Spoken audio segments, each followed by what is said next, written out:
let's start then with 3 deep breaths, and I'll ask you who you are, where you're from, and what you do. Okay. Do you want to close your eyes? Or are you happy to? No, I'll keep them open. Yeah. It's a lovely day. I'll It keep is a them beautiful open. day. So.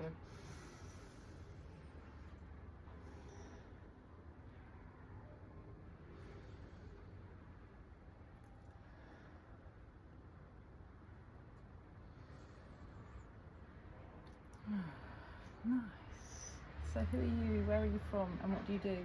Oh, right. Okay. I'm Sue Roffey. I am in London, and I now live in London. I lived in Australia for a long time. I have been a teacher, an educational psychologist, and an academic.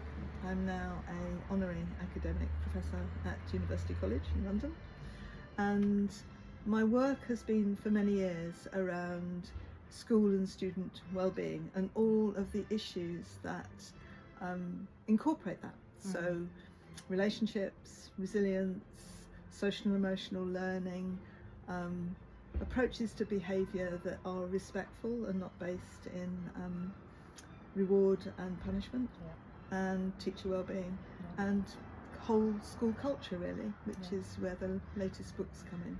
Love it. Thank you so much. So what does positive psychology mean to you?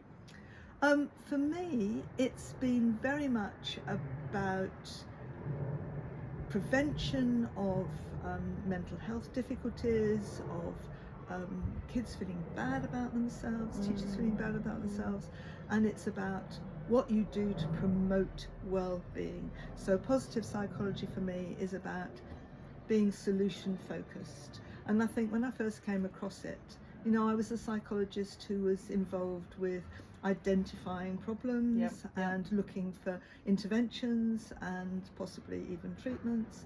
And yet I was thinking, you know, I can go in and spend an hour with this child once every so many weeks, but in fact it's the teachers and the parents who spend all their time with this young person that really matters. What do they need to be doing to give that young person a positive sense of self and to increase their engagement with life and with learning? So for me, positive psychology is very much about proactive, positive intervention and a focus on well-being and not on the difficulties.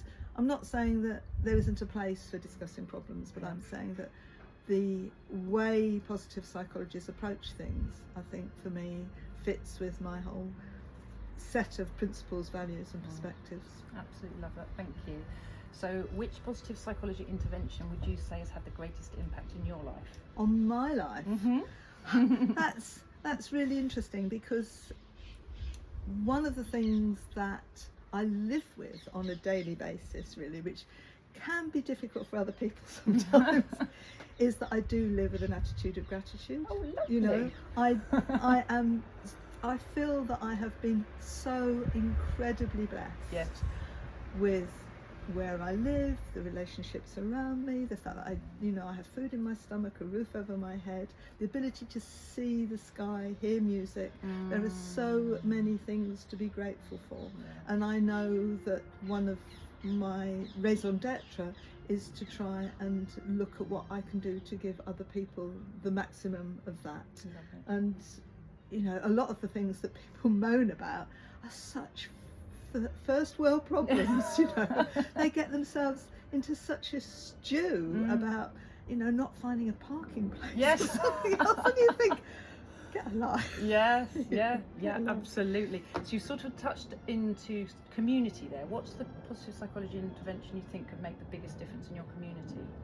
Well, I mean, I'm a huge fan of the pillars of learning to be and learning to live together. And in our education system, particularly in the UK over the last 10 or so years, that has been very much sidelined, even though places like UNESCO, the OECD and all sorts of global organisations are saying that we really need social and emotional learning in our education system. Apart from anything else, we need that to prevent some of the racism and misogyny that's raising its ugly head here, there and everywhere. And when I read about newspaper reports saying that how we need to vet young men going into the police or the military, and how we need to punish these perpetrators of violence, and I'm thinking, all of those people, particularly all of those men, they've been at school for 10 years. What's been going on? We need an education system that is actually about life and about building a fairer, kinder, more equal society. Couldn't agree more. So if you had a one-line message of hope for the world, what would that be? A one-line message of hope. It's hard to come up with a one-liner, but I think that we have to hold on to the view that when a child is born, they have all of that potential, and they are basically reaching out to connect positively with people, that we have intrinsic need for others. We have an intrinsic developmental trajectory, which is about who we are within the community. And I think that gives us hope. Sometimes people say, well, competition is just human nature. No, it isn't. You know, it is when people are fighting for survival. I have no problem about that. But in our worlds, we have the space and the opportunity to actually be concerned with the we in well-being and not the me. There's the well-being. one-liner. There's the one-liner. Are you up for a heart-to-heart hug? Oh, that was beautiful. Thank you. Oh, thank you, Lindsay. Oh, that was honestly. wonderful. Thanks for the opportunity. Thank you. Beautiful, beautiful.